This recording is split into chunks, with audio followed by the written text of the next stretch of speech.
Designers use the RS-485 interface for its robust performance in factory and building automation, smart meters, industrial transport, and other electrically noisy applications, but different use cases can require different designs.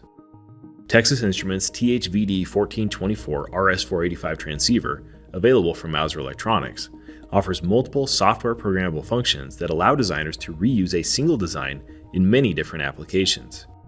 This includes an integrated switchable 120 ohm termination, enabling use on end or middle nodes, and it's pin-configurable for half or full duplex mode for use in either 2 or 4 wire networks.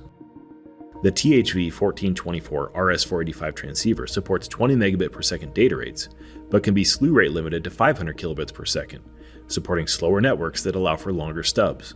The device operates from wide bus and logic supplies and minimizes PCB area with a compact package and robust bus I/O protection that eliminates the need for system-level protection components.